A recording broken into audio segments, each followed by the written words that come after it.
Fraction में कौन सी भिन्न बड़ी, कौन सी भिन्न छोटी, आप लोग कैसे बता पाएंगे बिना पेन उठाए? इसके 5-6 कॉन्सेप्ट हैं, 5-6 प्रकार से भिन्न पूछी जाती है कंपेयर करने के लिए कि कौन सी भिन्न बड़ी है, कौन सी छोटी। हम आप लोगों को बारी बारी से एक एक कॉन्सेप्ट बताते जाएंगे, आप लोग अच्छे से समझ लीजिए, अपनी कॉपी जो नोट्स बनाते हैं उसमें लिख लीजिए। तो चलिए हम आते हैं अपने कॉन्सेप्ट की तरफ। पहला कॉन्सेप्ट ये होता है, सबसे पहले समझते हैं हमारी भिन्न फ्रैक्शन होती क्या है। तो फ्रैक्शन होती है हमारी अंश बटे हर। अंश को इंग्लिश में बोलते हैं न्यूमरेटर, हर में बोलते हैं डिनोमिनेटर, ठीक है। तो कोई भी फ्रैक्शन हमारी अंश और हर, अंश बटे हर के रूप में लिखी जाती है, ठीक है। तो हम आते हैं सबसे पहले कि पहला कॉन्सेप्ट ये है भिन्न की तुलना करने का, कि जब दिया जाए, कभी कभी होता है क्या है, पहला कॉन्सेप्ट है कि जब हर बराबर दिया गया हो। जब हर बराबर यानी कि बहुत सारी भिन्न दी जाएंगी, आपको बोला जाएगा इनमें से बताइए कौन सी भिन्न बड़ी है, कौन सी छोटी है। तो हो सकता है कि उनमें ये वाला कॉन्सेप्ट लग जाए, जब हर बराबर हो, इसका मतलब जब हर बराबर हो गए, जैसे देखो इस एग्जाम्पल लिया हमने, यहाँ पे देखो सभी फ्रैक्शन के हर बराबर है, ठीक है। तो जब सभी फ्रैक्शन के हर बराबर है, इनमें पूछा गया कौन सी भिन्न बड़ी, कौन सी छोटी, तो इसका कॉन्सेप्ट होता है कि जो बड़े अंश वाली भिन्न सबसे बड़ी होगी, यहाँ लिखा है बड़े अंश वाली भिन्न सबसे बड़ी, इसके विपरीत भी सही होगा। इसका विपरीत मतलब बड़े अंश वाली भिन्न सबसे बड़ी और छोटे अंश वाली भिन्न सबसे छोटी। समझ में आया? तो इसमें देखो बड़ा अंश, सबसे बड़ा अंश किसका है, ये, तो ये भिन्न हमारी सबसे बड़ी हुई, और छोटे अंश, छोटा अंश कौन है, छोटा अंश ये है, तो छोटे अंश वाली भिन्न सबसे छोटी हो गई। समझ में आया? दूसरा कॉन्सेप्ट है हमारा कि जब अंश बराबर हो, यहाँ हमने पढ़ा हर बराबर, यहाँ हमने पढ़ा अंश बराबर। तो अंश, जब अंश बराबर दिया होता है तब होता है कि छोटे हर वाला भिन्न सबसे बड़ा होगा, और इसके विपरीत भी सही, मतलब छोटे हर वाला भिन्न सबसे बड़ा और बड़े हर वाला भिन्न सबसे छोटा। यहाँ देखो अंश सभी के बराबर हैं, तो इसमें दिया गया छोटा हर, सबसे हर कम किसका है, ये 5 का, तो ये भिन्न हमारी सबसे बड़ी होगी। और इसका उल्टा क्या है, बड़े हर वाला भिन्न सबसे छोटा, सबसे बड़ा कौन है, ये भिन्न हमारी सबसे छोटी होगी, ठीक है। ये कॉन्सेप्ट समझ में आया? अब तीसरा कॉन्सेप्ट हम बताते हैं आप लोगों के सामने।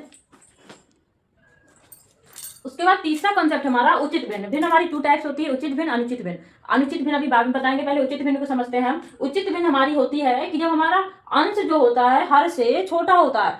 इसका मतलब जैसे ये हमने उचित भिन्न लिए, तो ये हमारा अंश जो है हर से छोटा है, ठीक है। और इस उचित भिन्न का जो मान होता है हमेशा 1 से कम होता है। तो ये हमारी सभी उचित भिन्न है। अब हमें इनमें से बताना है कि इनमें से कौन सी भिन्न सबसे बड़ी है, कौन सी भिन्न सबसे छोटी है। तो इनको कंपेयर करने के लिए ये 3-4 स्टेप हमको करनी होती हैं। ये देखना, समझ लेना है तो आप लोग 5 सेकंड में ही कर लेंगे, लेकिन इससे पहले इसको समझना बहुत जरूरी है। सबसे पहले क्या करते हैं, प्रत्येक भिन्न के अंश तथा हर का अंतर ज्ञात करते हैं। मतलब अंश और हर का अंतर, इनका डिफरेंस कितना आया, 1। इनका डिफरेंस कितना आया, 1। इनका डिफरेंस कितना आया, 1। उसके बाद इधर भी डिफरेंस कितना आया, 1। उसके बाद इधर भी डिफरेंस कितना आया, इधर देखो कितना आया, 11, है ना। इधर 1 आया था, इधर कितना आया, 1। उसके बाद इधर कितना आया था, 1, ठीक है। इनका डिफरेंस 1 आया, इसका 11 आया। हमने क्या किया, प्रत्येक भिन्न के अंश तथा हर का अंतर हमने मालूम कर लिया। सेकंड स्टेप क्या होती है, अंतर समान होना चाहिए। यहाँ पे देखो क्या इनका अंतर समान है, इन तीनों का जो अंतर समान है, बट इसका अंतर समान नहीं है। तो अगर अंतर समान है तो हम यहीं से पता कर लेंगे कि न्यूनतम अंश वाली भिन्न सबसे बड़ी होगी, मतलब जिसका अंश सबसे छोटा होगा वह भिन्न सबसे छोटी होगी, तथा जिसका हर अंश सबसे बड़ा होगा वह भिन्न सबसे बड़ी होगी। अब यहाँ तो हमारा अंतर सेम नहीं है, तो हमें सबसे ये वाला पैटर्न फॉलो करना होगा, अंतर को समान करना चाहिए। तो हम क्या करते हैं, इन जो भी डिफरेंसेज इनका दिया गया है इनका हम एलसीएम लेते हैं। तो 1, 1, 1 और 11 का एलसीएम कितना आएगा, 11। कितना आएगा, 11। तो हमने क्या किया, एलसीएम पता कर लिया, 11 आया। फिर हम क्या करेंगे, निम्न तरीके से गुणा करेंगे। जो भी हमारा एलसीएम आया 11, अब हमें करना क्या है, देखो यहाँ पे जो लिखा है हम इसको बता देते हैं। यहाँ पे हमारा 1 था, हमारा एलसीएम कितना आया, 11। तो 1 को 11 बनाने के लिए कितना मल्टीप्लाई करना होगा, 11 का। इसीलिए इसमें हम 11 का मल्टीप्लाई करेंगे, अंश में भी करेंगे और हर में भी करेंगे। तो यहाँ पे हम न्यू फ्रैक्शन लिख लेते हैं जो मल्टीप्लाई करने के बाद आएंगे। इसमें मल्टीप्लाई करेंगे तो कितना आ जाएगा, 11/22 ये आएगा। यहाँ भी हमारा डिफरेंस 1 है, एलसीएम कितना आया, 11। तो 1 को 11 बनाने के लिए मल्टीप्लाई हमें 11 का करना पड़ेगा। तो जब 11 का मल्टीप्लाई करेंगे तो कितना आ जाएगा इसमें, 22 और 11 33, ठीक है। अब यहाँ भी 1 है, हमारा एलसीएम कितना आया, हमारा 11। तो यहाँ भी 11 का मल्टीप्लाई करना होगा, तो यहाँ पे आया 44/55, ठीक।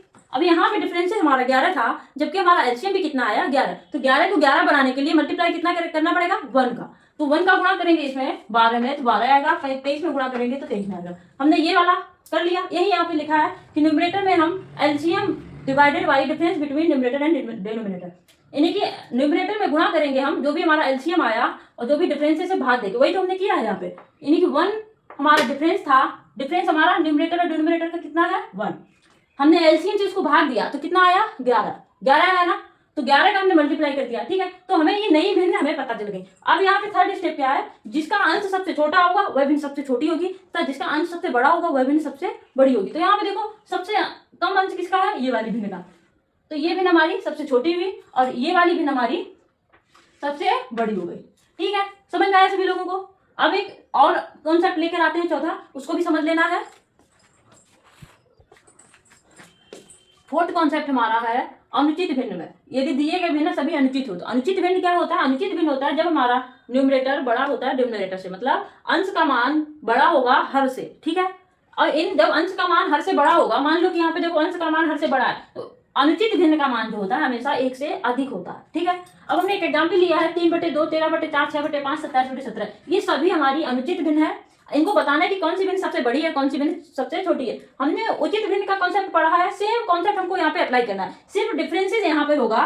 इसमें है कि इस प्रकार न्यूनतम अंश वाली भिन्न सबसे बड़ी, जबकि उचित वाले में क्या होता था कि न्यूनतम अंश वाली भिन्न सबसे छोटी तथा अधिकतम अंश वाली भिन्न सबसे, इसमें क्या है, न्यूनतम अंश वाली भिन्न सबसे बड़ी तथा अधिकतम अंश वाली भिन्न सबसे छोटी होगी। उसमें था कि न्यूनतम अंश वाली भिन्न सबसे छोटी होगी तथा अधिकतम अंश वाली भिन्न सबसे बड़ी होगी, यही था।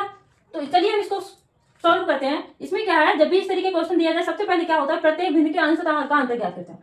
तो इनका डिफरेंसेस हमने पता किया। यहाँ पे डिफरेंस कितना आया, 1 का, यहाँ पे कितना आया 9 आया, यहाँ पे कितना आया 1 आया, यहाँ पे कितना आया 10 आया, यहाँ पे डिफरेंस 1 आया, यहाँ पे 9 आया, यहाँ पे 1 आया, यहाँ पे क्या आया 10। तो हमें क्या अंतर समान अगर है तो हम यहाँ पे सीधे पहुंच जाएंगे, जिसका अंश सबसे कम होगा वह भिन्न सबसे बड़ी होगी तथा जिसका अंश सबसे बड़ा होगा वह भिन्न सबसे छोटी होगी। तो यहाँ डिफरेंस बराबर नहीं है, यहाँ पे 1 है, यहाँ पे 9 है, यहाँ पे 1 है, यहाँ पे 10। सबसे तो इनका डिफरेंस बराबर करने के लिए हमें क्या करना होगा, इन डिफरेंसेस का एलसीएम लेना होगा।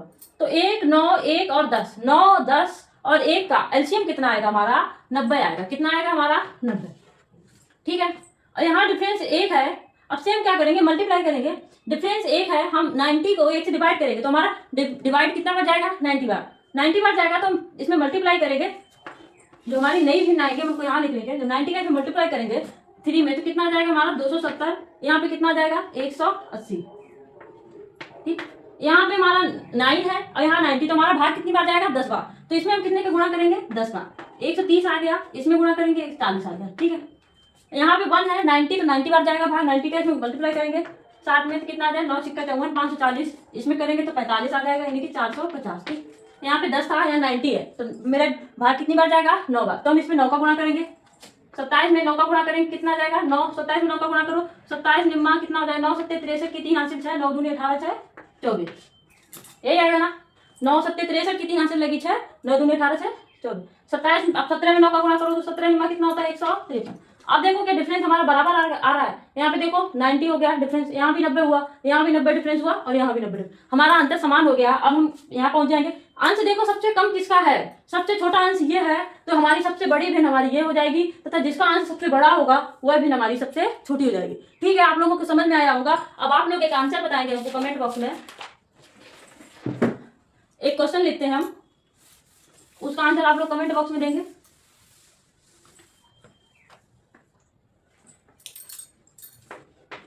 5/11, 5/7, 7/9 और 8/12, ये सभी हमारी बताओ ये कौन सी भिन्न है, उचित भिन्न है या अनुचित भिन्न है, तथा ये भी बताना है कि कौन भिन्न सबसे बड़ी है, कौन सी भिन्न सबसे छोटी है, ठीक है। आप लोगों को समझ में आया होगा तो आप प्लीज लाइक कमेंट शेयर जरूर कीजिए, ठीक है। जय हिंद।